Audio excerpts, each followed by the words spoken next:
Boker Tov, a good Erev Shabbos. Ephraim Schwartz calling you here from this beautiful day in Eretz Yisrael, from my porch, Eretz Yisrael. Take a look at those beautiful blue skies that we have over here and the mountains of the Galil. And Eretz Yisrael is even more beautiful today because my lovely wife Eliza came back from the States in one piece last night. So Baruch Hashem, we're back in business again. Before we start, I want to, of course, just plug. We had a great turnout last week for our Zoom class on Hillel and Shammai. And we'll have one again this week as well. The link is in my weekly email that you can subscribe to. It's going to be at 9:30 Pacific Standard Time. You guys do the rest of the math. What time? It's 12:30 New York time, 7:30 p.m. Israel time. And this week we'll be covering Rabbi Yochanan ben Zakkai. You can join us for that. And now, this week's Parsha. This week's Parsha, I think, starts out with... strikes us certainly in the situation that we are in more than any other parsha that we've read lately, because it's a parsha about plagues. And sitting here in the midst of a pandemic, we certainly are more sensitive to that word plague. Now we, of course, we refer to our plagues as a pandemic. Interestingly enough, the word in Hebrew for that word for pandemic is magefa. And so as I looked in the parsha, I was going to be sensitive. I wanted to see where that word plays out, particularly in this week's Parsha. And interestingly enough, there's really one plague in our Parsha where Hashem says he's going to bring this negef. He's going to go ahead and give a plague, so to speak, in that terminology, on Egypt. And other times he says he's going to turn it to blood. He describes it, but he doesn't use the words negef, like magefa.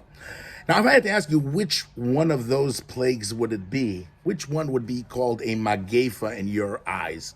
If you had to guess one of the 10 plagues. My first guess would probably be Dever, right? It's a pandemic that killed all the animals. That makes sense. But it does not use the word over there. Maybe boils? Also not. What else can we say? Lice? I don't know. Now, the truth is, by the death of the firstborns, which is in next week's parsha, Hashem does say you should put the blood on there, and he's going to be negofet Mitzrayim over there as well. So there we do find that. However, in our parsha, it says, it's interestingly enough, by something that I would not necessarily refer to as a pandemic, as a magefa. And maybe we're translating the word wrong, which is possible. But the plague is actually the plague of frogs, which is, I think, everybody's as children's favorite plague. The most exciting one, the idea of frogs jumping here and there and everywhere and in the chest and oven and in the stomach and in the fridge. And, you always come up with new places where the frogs are. But that's considered a magefa. Hashem says, if you refuse to send them out, I'm going to bring this negef, I'm going to bring this pandemic of frogs. Now, Rashi over here says something very interesting and troubling. It bothered me when I read the Rashi. Negef is called gulecha. What does it mean? I will go ahead and bring this pandemic on you. Maka, I will strike you. Okay, that's fine. Then he says, kol lashon magefa eno lashon misa. The word magefa, pandemic, does not mean death. Huh? That's strange. Throughout the Torah, whenever we see that Vayamusu ba magefa, by Baal Peor over there, by the Egel, there's a magefa. Whenever we talk about a pandemic, we're talking about death. Rashi says it does not mean death. Ela lashon maka, it means striking. That's very strange. Even in the Makas Bechoros over there, it says Hashem will migofet Mitzrayim. He's going to go ahead and to kill Mitzrayim. Whenever I have a problem with Rashi, I call Rav Margalit, the Rav of Carmiel. He's incredible, in terms of his learning of Rashi. And I asked him what the pshat was. He said he actually found an old Rashi that says it's eno dafka lashon misa. It's not necessarily only a terminology for death, which would help.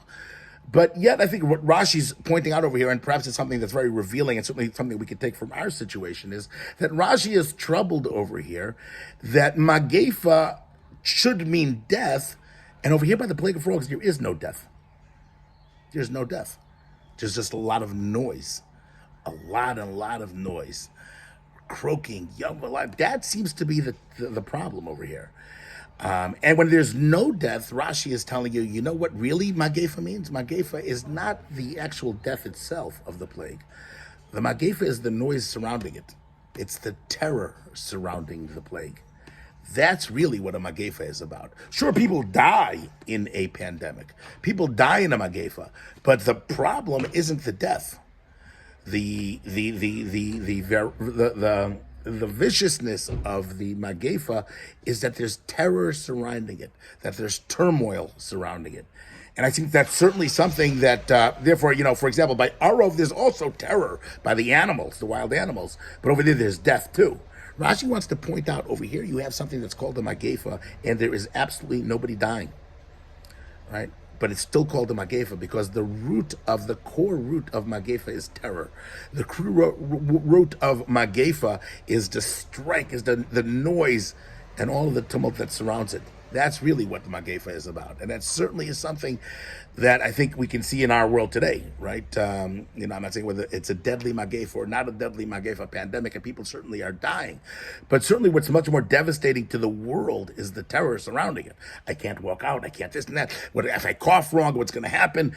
It's the terror that surrounds it. That's really much more of what the magefa is than the actual magefa.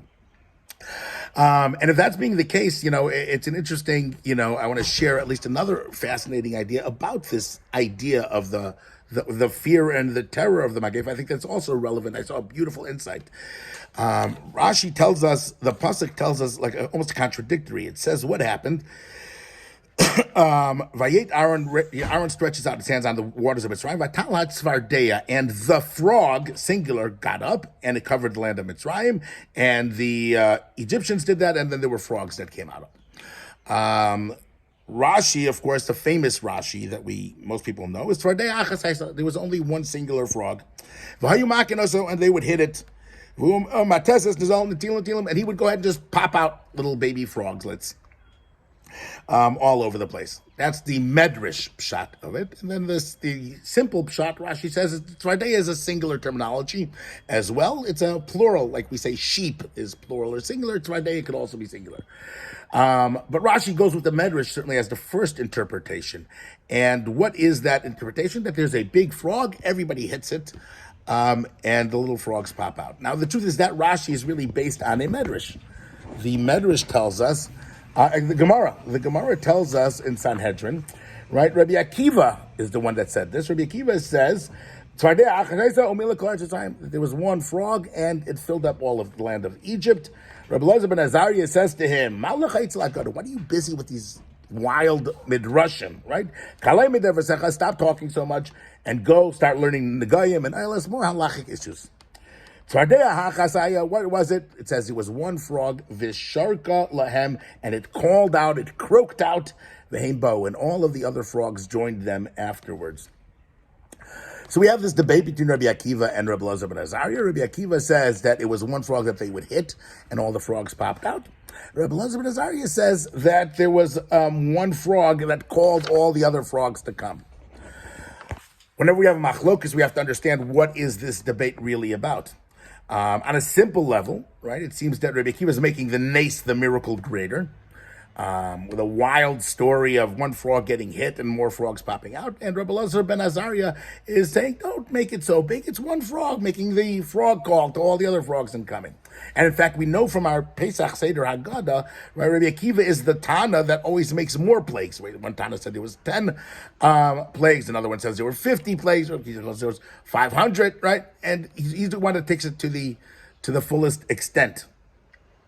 But I saw this incredible Sefer Lev Avraham that has some very interesting, relevant ideas to us and the different perspectives of Rabbi Akiva and Rabbi Elazar ben Azariah.